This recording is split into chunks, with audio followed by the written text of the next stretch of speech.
बता दें कि बाबा साहब का पुण्यतिथि है, जिसमें कि 6 दिसंबर 1956 को बाबा साहब का मृत्यु हुआ था। और आपको ये भी बता दें कि आज बाबा साहब इतनी संघर्षशील थे, जो समाज शिक्षा को लेकर बाबा साहब ने बहुत संघर्षशील किए थे और समाज को सुधारने को लेकर, बहुत शिक्षा को लेकर, और उस समय जो कानून मनुस्मृति जो कानून बनाया था उसे उजाड़ कर फेंकने का काम किए बाबा साहब। और समाज को लेकर SC ST OBC और ऐसी स्वर्ण जाति को लेकर बता दें कि उनके घर की माँ बहन, घर के अपने देश की जो माँ बहन को जो घूंघट में, उसे पढ़ाई लिखाई में जो हर जगह बाबा साहब ने संघर्ष किए और देश का एक सम्मान लाकर खड़ी कर दिए हैं। उन्हीं को लेकर आज बाबा साहब को पुण्यतिथि है और पुण्यतिथि को बता दें कि यहाँ पर आएंगे और यहाँ पर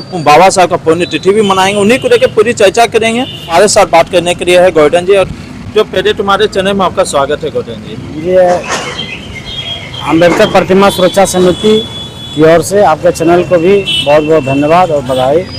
आज बाबा साहब का पुण्यतिथि आप लोग मना रहे हैं और बाबा साहब को हम जानना चाहेंगे कि संविधान और संसद को जानने के लिए बहुत संघर्ष किए थे और इसमें क्या है, थोड़ी सी इसको बताने के प्रयास करेंगे। तो बाबा साहब सदन जो गए थे स्वयं के लिए नहीं, बाबा साहब पूरे भारत देश के हर मानव के लिए, हर जाति के लिए, हर वर्ग के लिए सदन गए थे। और संघर्ष कैसे किए, अगर संघर्ष पर हम चर्चा करने लगेंगे तो दिन भर भी खत्म नहीं होगा। थोड़ा सा बता दीजिए जो कि हमारे वीडियो के माध्यम से हो जाए। बाबा साहब भीमराव अम्बेडकर जब अपने बचपन के कार्यकाल में, उन्हें बचपन से ही पढ़ने में तेज थे।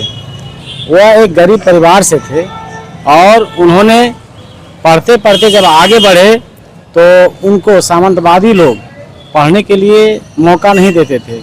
जब बाबा साहब पढ़ने के लिए क्लास जाते थे तो उनको वहाँ के लोग, शिक्षक तक पीछे बिठाने के प्रयास करते थे कि तुम पीछे बैठो, क्योंकि वहाँ के जो सामंतवादी विचार के लोग थे, विद्यार्थी लोग भी, वो लोग भी उनको कहते थे टीचर को कि अगर इसे क्लास में यह क्लास में रहेगा तो हम लोग क्लास में नहीं रहेंगे। ऐसा होता था। तो मजबूरन में जो है शिक्षक जो है बाबा साहब को पीछे बिठाते थे और पीछे बैठ करके बाबा साहब ने अध्ययन किए, ग्रहण किए और उन्होंने भारत के सबसे विद्वान विद्यार्थी बने, जिससे अंततः भारत के जो भी हो सदन में गए थे या जो भी नेता लीडर थे, उनको उतना ज्ञान नहीं थे संविधान लिखने के बारे में। इसलिए लोग चुना कि नहीं, दलित समाज से जो बाबा साहब भीमराव अम्बेडकर आए हैं, यही जो है संविधान का ड्राफ्ट बनाएगा और यही एक काबिलियत है। और बाबा साहब भीमराव अम्बेडकर इतना ही डिग्री प्राप्त कर लिए थे, कई भाषा उन्हें ज्ञान प्राप्त था, जिसके वजह से लोग उन्हें काबिलियत के अनुसार से चुना। और बाबा साहब भीमराव अम्बेडकर ने भारतीय संविधान का ड्राफ्ट बना करके कमेटी के अध्यक्ष होने के नाते सौंपा सदन में और भारतीय संविधान लागू हुआ, जो आज पूरे भारत देश कानून चल रहा है।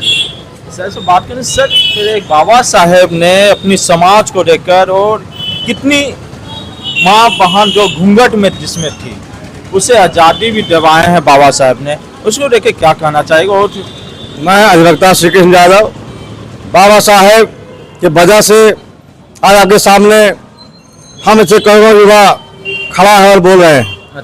बाबा साहब सिर्फ इस देश की आज़ादी नहीं दिलाए। बाबा साहब जब देश में आज़ादी चल रही थी तो 2 लड़ाई लड़ रहे थे, लोग देश को आज़ाद करने में लगे हुए थे। बाबा साहब देश की आज़ादी के साथ साथ समाज में जो छुआछूत था, भेदभाव था, असुरता था, वो भी लड़ाई लड़ रहे थे।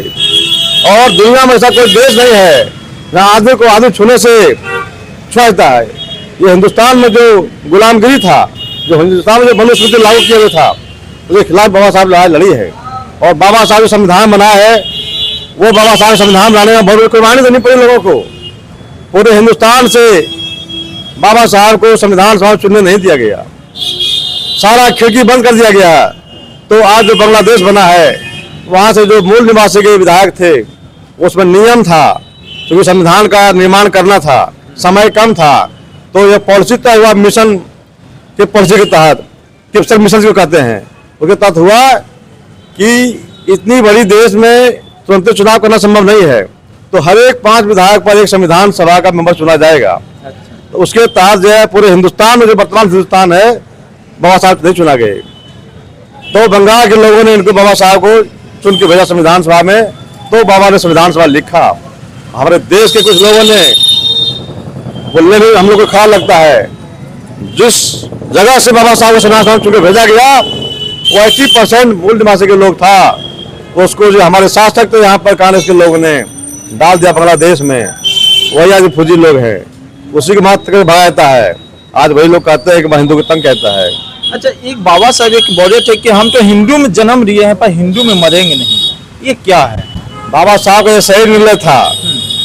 कोई धर्म खराब नहीं होता है, लेकिन धर्म को खराब किया जाता है अपने लाभ के लिए। यहाँ के लोगों ने, यहाँ के मनुस्मृति वाले लोगों ने, यहाँ की जो व्यवस्था, ब्रह्मवादी व्यवस्था लोगों ने जो है जानबूझकर अपने वर्ग को शासन करने के लिए लगातार लोगों को भेदभाव में फंसाया, पकड़ में फंसाया, छुआछूत में फंसाया। इसी ये भी लड़ाई बाबा साहब लड़ते लड़ते हथिया गए तो लास्ट में जा बौद्ध धर्म लाए। बौद्ध धर्म कोई धर्म नहीं है, बौद्ध धर्म समानता का सूचक है, मानवता का सूचक है। सब मानव एक समान है, सही को पकड़े वही बौद्ध धर्म है। और बाबा साहब ने बौद्ध धर्म अपना प्रणाम लिए और वहाँ अपना प्राण त्यागे। वो मैंने बौद्ध धर्म में ही अपना प्राण डाला, अपना प्राण डाले है ना? और संदेश दिए लोगों को कि बौद्ध धर्म अपनाओ। हाँ, मानवता बौद्ध धर्म के में है। हिंदू धर्म में मानवता नहीं है, भेदभाव है, अस्थिरता और समानता नहीं है। बाबा साहब को लगा कि जब देश का आजादी हुआ है तो देश ये संविधान के नींव पर चलेगा, देश समानता मूलक समाज के चलेगा। लेकिन आज वर्तमान में जो है जाति और धर्म यहाँ पर उलझा के राज लोग कर रहे हैं। आप तो ये भी कह रहा है कि हिंदू राष्ट्र बननी चाहिए, कि हिंदू का भी एक कानून बननी चाहिए। क्या लगता है कि हमारे देश में क्या हो? ये बाबा साहब संविधान का उल्लंघन है। बाबा साहब संविधान को नहीं मानने वाले लोग हैं।